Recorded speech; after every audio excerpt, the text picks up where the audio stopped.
stab dragon coverage. Knockoff, this thing just gets EQ as well. Defog for utility. I mean, this mon gets so much coverage that you can honestly tailor a set every single week to be able to win a match. It's a win con no matter what your matchup is. Next, let's go over to my second pick, which was Z Move Salamence. Yep, the way Z moves work are you get 50 points for your Z-Mons. This was a PPL style draft.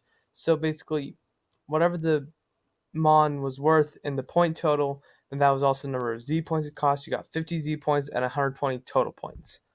So, two really great abilities right off the bat for Salamence, Moxie and Intimidate. Moxie helps it sweep once it gets going. I mean, you only need one Dragon Dance to have the attacking power to sweep up with the Moxie set. Whereas Intimidate helps it set up more, allows defensive sets to work. So both abilities really work for it. But once again, and the stats are really good too. I mean, base 135 attack, base 110 special attack, 100 speed. I mean, these stats look very similar to Blaziken's. It can go mixed. It has very strong physical attack, has that base 100 speed. But I think the thing that makes Salamence stand out is its coverage. I mean, Dragon Claw hits so much. Aqua Tail, Brick Break, Crunch. You've got so many really great moves. For the special sets, you got Draco, Fire Blast, you get Hydro Pump. I mean, it's just stupid. EQ. Outrage, of course. Rock Slide, Stone Edge, Shadow Claw. And obviously, the big move, Dragon Dance. Between Blaziken and Salamence, physical walls are so pressured that one of them will always be able to sweep after the first one breaks the team down. So that makes these two a really good first two pairing. And to go along with the theme of powerful physical offense, I went with my third pick as Mamoswine. Now, whereas my first two picks were pure wall breakers and pure sweepers, Mamoswine is a wall breaker. Base 130 special attack off of EQ and Icicle Crash. Yes, Men's does technically have a higher physical attack stat than Mamo does. But oh my goodness, does this stab coverage hit a lot. I mean, I think there's like 11 Mons that can actually resist this. It's not very much. And then you also get things like knockoff for utilities, stealth rock. One of the most important things that a mon can have is a great move pool. And you're going to see that throughout my draft. Also, priority ice shard gives me my first consistent priority user. It's little things like that that go a long way to making a mon great. When you see a Mamoswine on your opponent's roster, you know your walls could be toast because nothing really wants to switch into a Mamoswine. The only thing I can think of off the top of my head is like Cress, Scarm, really big physical walls. But a lot of those are passive and setup fodder for, say, sub DD Mets. Or, in the case of Skarmory, an SD Mega Blaziken. Mamoswine forces very passive walls to come so that my first two picks can set up and sweep. Next, let's take a look at my round 3 pick, which was Vaporeon. At this point, I was noticing that I had some mons which really would appreciate Wish Passing. And I was also looking very weak to Scald. For those of you who don't know, even though all of you probably should, but Scald is a move that has a 30% chance to burn whatever comes in. So even though Salamence is a resist, if it gets burned, it is crippled. Unless it's a special Salamence, which makes it a much better switch-in. But Vaporeon having Water Absorb makes it a really, really good Scald switch-in because even if, say, your opponent Worry Seeds you, I don't know, or has a Mold Breaker Scald user, it doesn't care about the burn. Both for the fact that A, it's not a physical attacker, and B, it has heal ball, which was also very crucial for my squad because Solomons does not like getting T-waved or burned. Mamoswine does not like getting burned or toxic. Blaziken does not like getting T-waved or toxic. I mean, I built teams that really hate status, so drafting a heal ball user is always great. Amon that loves bringing protect is always good to have on a team in the Z move era, just because if your opponent's Z move is designed to make it take out a Vaporeon, protect it. It doesn't work anymore. And like I said about Scald, one of the best moves in the game, and this thing also learns it while being a great switch into it. So, I mean, most of you know what Vaporeon does, but it's just so good at it. Next, I decided I wanted some speed because Amon I did want to grab was Superior, but that actually got sniped, and so I was looking around. I need some speed. I was originally going to go Thund DT, but I decided that another really good pick to go here for a lot less points would be Jolteon. And Jolteon is also our second Z move user. So, why Jolteon? Well, first off, base 130 speed. That is blistering fast. So now I have something that can consistently outspeed my opponents. One weakness Blaziken has is that if you're staring down, oh, what's something that is faster than Blaziken that gets agility and can KO it? I can't think of a mon off the top of my head. Like, let's say, just for the sake of example, let's say that Keldeo got agility, right? Well, Blaziken allows it to get that agility up because it needs to protect in the face of a Keldeo. However, Jolteon can just outspeed and kill it. And it gets really good moves like agility itself. It can baton pass. It's another wish user if I want to go that route. I mean, its HP stat is kind of pitiful at base 65, but it's workable, especially when you've got things like Mammal Swine, which even though, it's going to get like what, a quarter of its HP back? Not a quarter, but not much.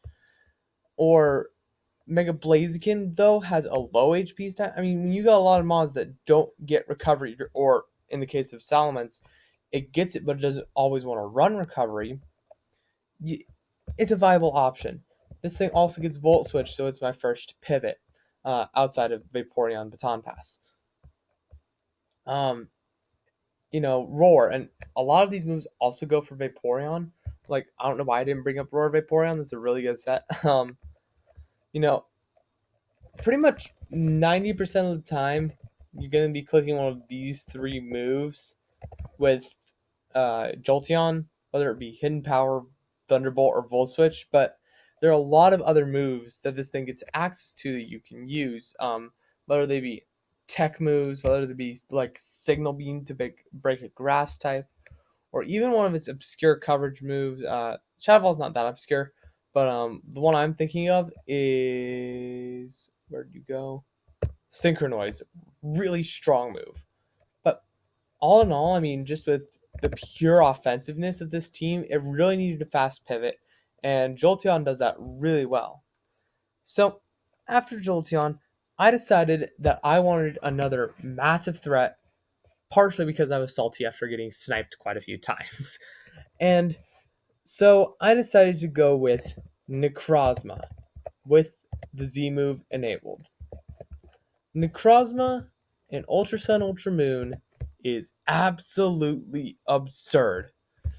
First off, you gotta look at its setup options because you know I love the setup. You've got Rock Polish.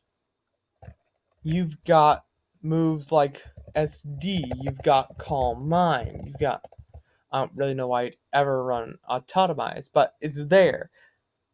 And then after you get over all the setup it gets, then you go on to some of its support moves. Status.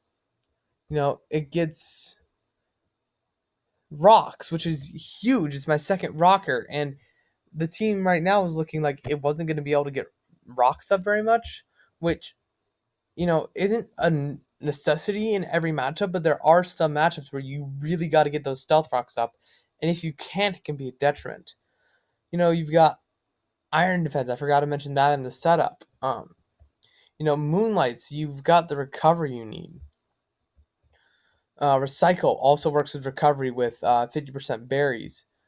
You get T-Wave, Toxic, Trick Room Setter, really big one there. I mean, this mon gets a lot of really cool moves defensively and setup wise. But perhaps best of all about Necrozma is its absurd coverage. Ultra Sun Ultra Moon gave it some insane moves with the move tutors. So you look at the special sets. So special. You've got Charge Beam, which doesn't sound like much until you realize you can Z move that and make it a base 100 power move. Dark Pulse, Dragon Pulse, Earth Power, Flash Cannon, Heat Wave. I can't believe they gave this thing fire coverage. That is so great that they gave it Earth Power and Heat Wave to break the steel types with special sets. Photon Geyser, a base 100 move that can be special or physical.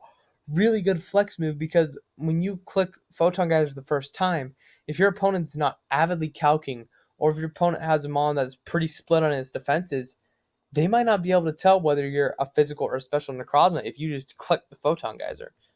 It gets Power Gem. It gets Prismatic Laser if you want to go with the Z move on that. That is a very strong move. Stored power on calm mindsets can be really devastating. Even Solar Beam with the Z move can be a really strong move. And Signal Beam isn't bad to break other bulky psychics, although I guess you do have the Dark Pulse. But like say you got a Hoopy U staring you down, you've got it something to hit that 4 times weakness. And finally, physical sets. I mean, this things as these sets have gone through the roof with Z moves. So you got EQ, right? Huge nuke move.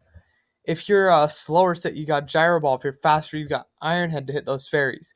You've got Knockoff and Night Slash to hit other psychic types, along with Brutal Swing if you want to run that for some reason. Psycho Cut, which in regular Sun Moon was the go-to move just because it didn't have a better option. But now it has Photon Geyser, which is, even though it isn't listed here, is a physical move if your Necrozma has a higher physical attack stat than special attack stat. And then it's also got a lot of rock coverage because it's a prism Pokemon. And even X Scissor is really good to break bulky psychics. Like a Buginium Z X Scissor really hurts some teams.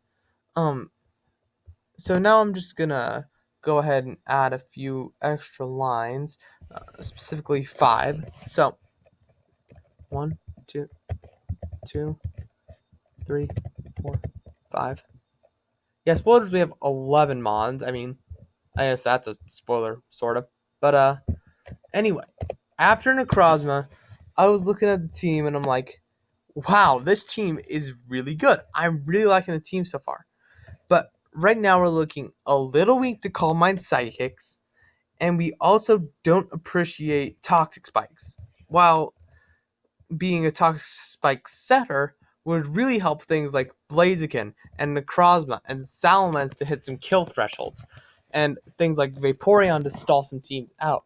So we decided to go with Drapion, and I have no idea why they had Drapion at only 5 points. This is such a steal. Also, Drapion is another Z move user. Let's just throw the Darkinium on there. So first off, we got to take a look at this thing does get Toxic Spikes. This thing does get the Stab knockoff on. Whoopsie. Aw.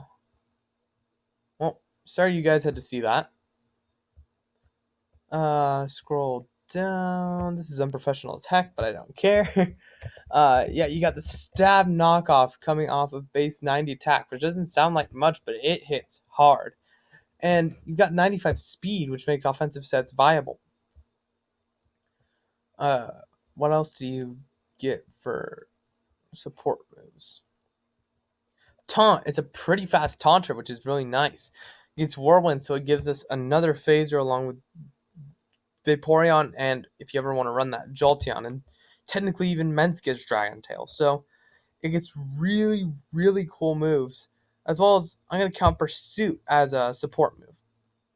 But then you look at its physical coverage. Oh yeah, and setup, agility, SD.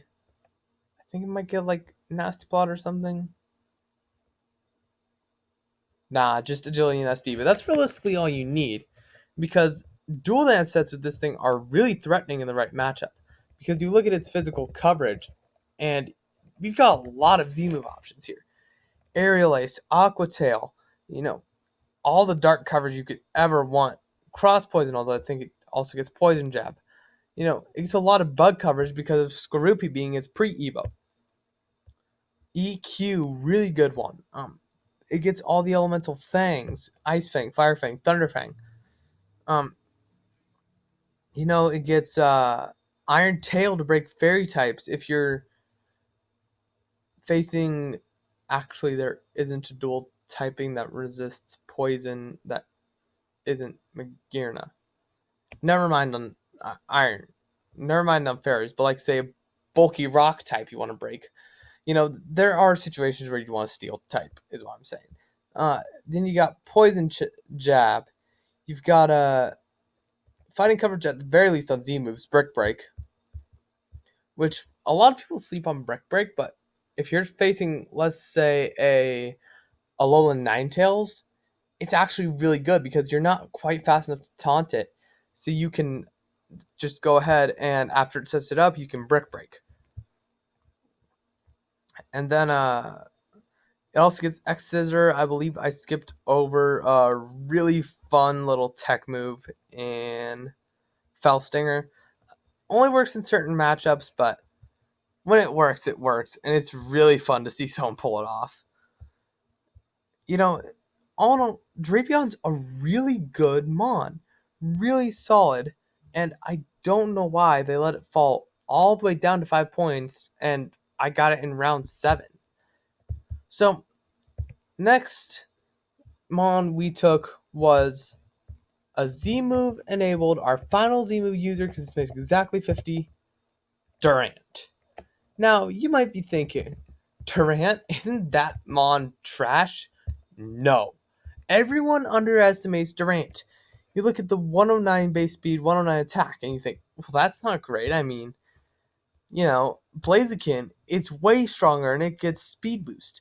Salamence, it's only a little slower and gets way higher attack stat. Mailswine has better stabs and has a higher attack stat.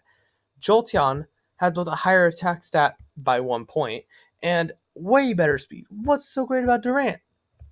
Hustle.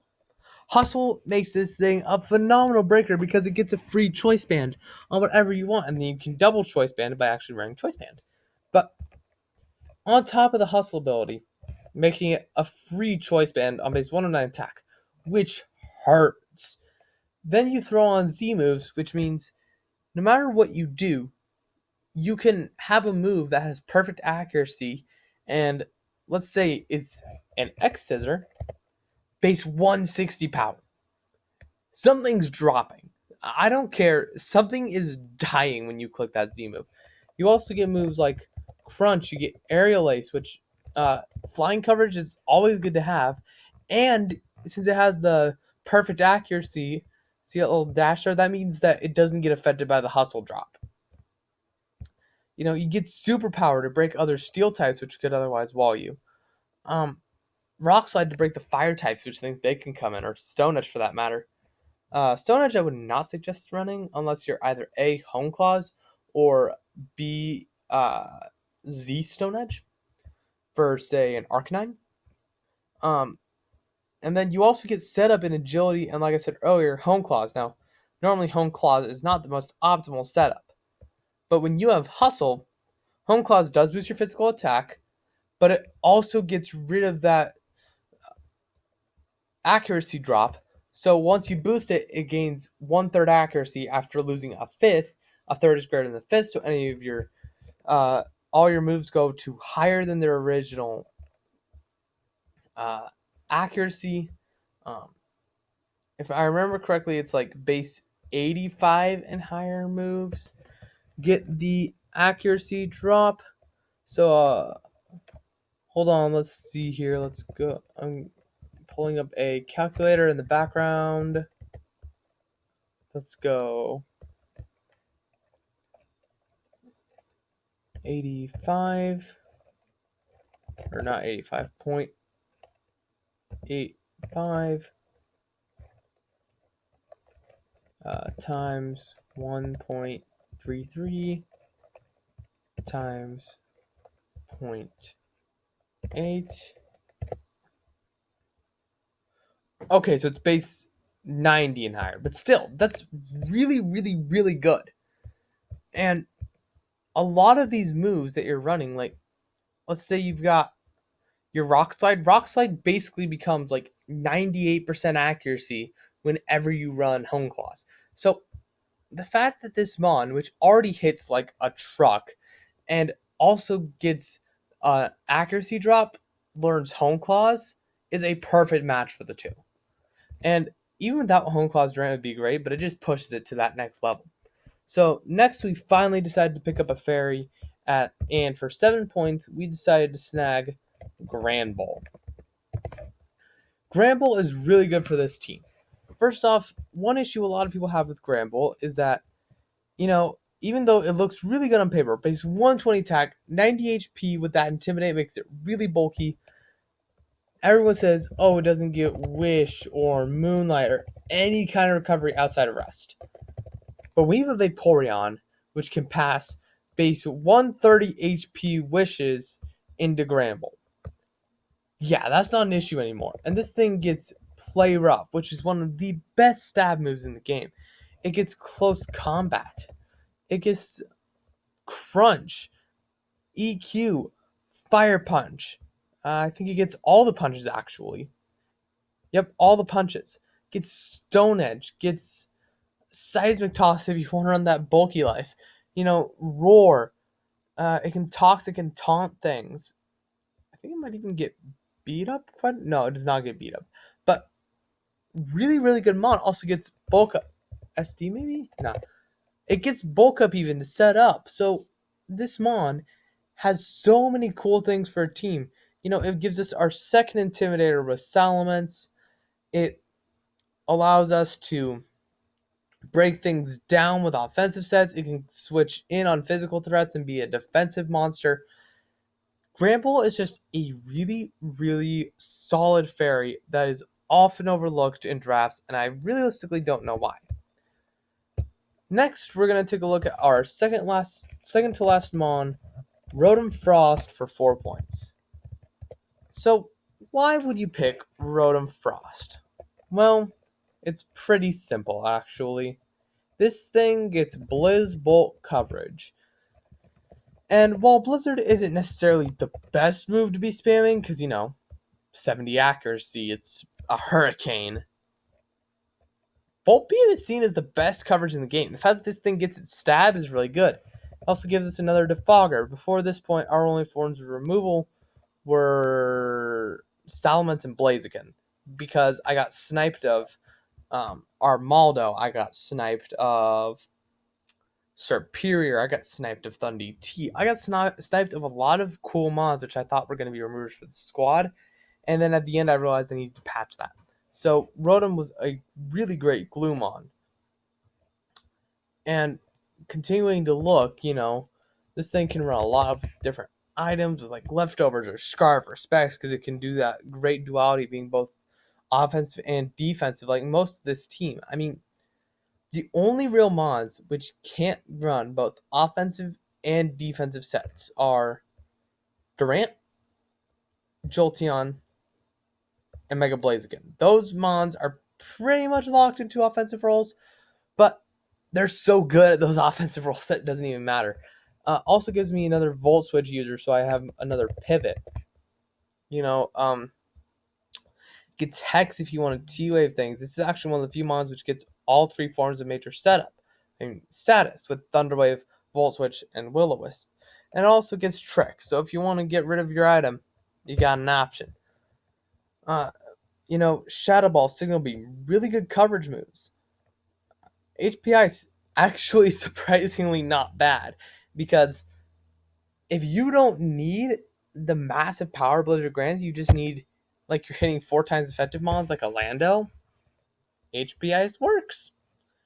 Um, you know, it doesn't do everything great. Foul play is a cool option too. It doesn't do everything phenomenally, but it's a Rotom. What it does really well, and for what 4 points, it's a really good pickup. And finally, last but certainly not least, here's where I wanted Armaldo, but it got sniped. So instead, I got Basculin.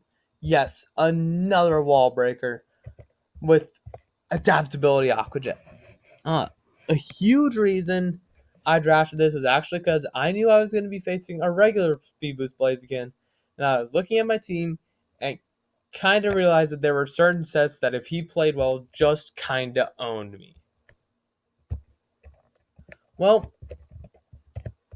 Banded Adaptability Aqua Jet, Oko's a Mega, well also Oko's Mega Blaziken, but Oko's Blaziken, and that is huge. It also gets Crunch, uh, Double Edge if you want to run the Reckless set. Mold Breaker makes it a really, really nice tech option against certain things like let's say a Mimikyu. You can run Mold Breaker, Banded Aqua Jet, and all of a sudden you're faster than it, and you can hit it with something. You get Facade, Double Edge if you want to run the Reckless set. Same with Head Smash if you really need that rock coverage. You know, you got the Taunt, really good move. Waterfall, although realistically you should be running Liquidation in the Ultra Sun, Ultra Moon meta now that you got this via move tutors. But you can run Waterfall if you really want to be that guy who goes for flinches. Um, Final Gambit's a really cool tech. If you want to just go like there and say, let's say I'm going up against a Shekel, okay? And I click the Final Gambit, okay? Shekel's HP stat is so trash at Oko's. I'm just saying. But, I mean, you know, with for what this thing is, for 3 points, with the really, really good abilities it gets offensively, I think this thing was a great tech choice to help out our team. And it's going to be a bomb, which I bring to a lot of matchups where a lot of people are not going to prep for it. And that's like this whole team. You've got the big front six. These six, everyone's going to put a ton of prep into because they're traditional league format threats. Then you start looking at Drapion, Durant. I mean, Durant and Baskin are the two big ones that people are just going to overlook. You got Granbull and Rotom. This team has the potential to do amazing things in this league, and I'm hoping I can pilot it to success. So, thanks for watching, guys. This is Matt Metagross. This video has gone way longer than I wanted it to, but I'm so excited for this team. See you guys next time.